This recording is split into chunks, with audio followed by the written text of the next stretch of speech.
Shalom, saudara dan saudari yang terkasih dalam Tuhan kita Yesus Kristus. Marilah kita luangkan waktu beberapa menit untuk berkencan dengan Tuhan saat ini, agar dari hari ke hari kita semakin dekat dengan Tuhan, sehingga hidup kita semakin diberkati dan menjadi berkat. Kencan dengan Tuhan, Jumat 11 April 2025, bacaan dari kitab Amsal bab 18 ayat 4. Perkataan mulut orang adalah seperti air yang dalam, tetapi sumber hikmat adalah seperti batang air yang mengalir. Demikianlah sabda Tuhan, syukur kepada Allah. Saudara dan saudari yang terkasih dalam Tuhan kita Yesus Kristus, pada suatu malam di bulan April tahun 1961, Presiden John F. Kennedy memanggil beberapa orang penasihat terdekatnya untuk berkumpul di ruang kabinet.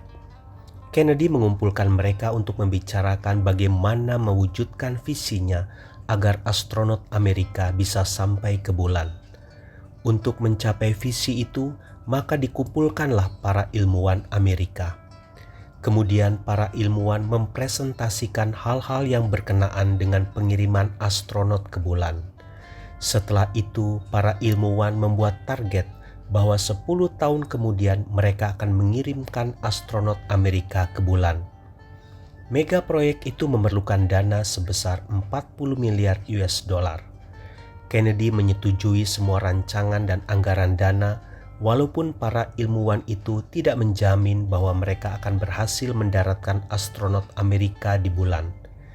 15 menit setelah pertemuan itu selesai, Kennedy mengumumkan hal itu kepada rakyat Amerika lewat pidatonya yang terkenal, "Kita akan pergi ke bulan." Kennedy tidak tahu bagaimana teknik mengirim astronot Amerika ke bulan, tetapi dia yakin bahwa negaranya pasti bisa mendaratkan astronot di bulan.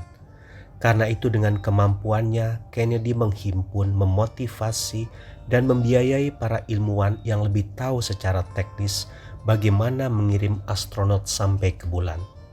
Kennedy mempunyai kemampuan yang tinggi untuk menghimpun dan memotivasi orang lain, sehingga akhirnya Neil Armstrong menjadi astronot Amerika pertama yang berhasil menjejakkan kakinya di bulan pada hari Minggu 20 Juli 1969. Keberhasilan Neil Armstrong sampai ke bulan merupakan bukti nyata betapa besarnya pengaruh motivasi yang diberikan oleh seorang pemimpin kepada orang-orang yang dianggapnya mampu untuk mewujudkan visinya. Setiap pemimpin seharusnya menjadi seorang motivator yang mau berpikir dan berani bertindak seperti Kennedy.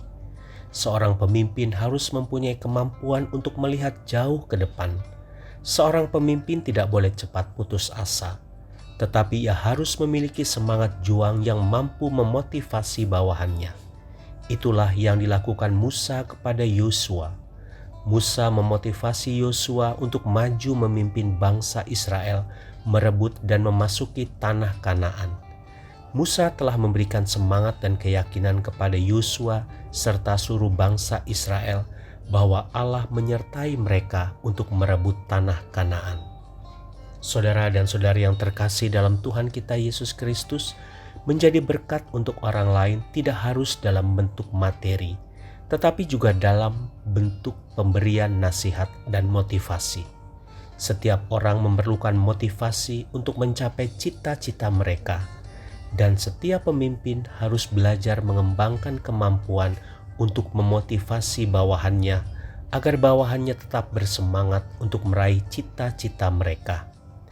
Jangan pernah membiarkan bawahan kita bekerja tanpa semangat untuk mencapai hasil yang maksimal.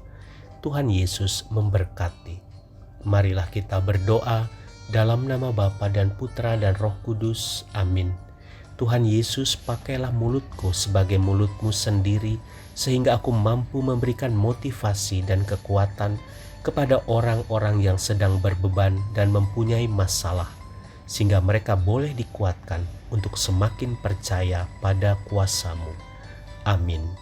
Dalam nama Bapa dan Putra dan Roh Kudus. Amin.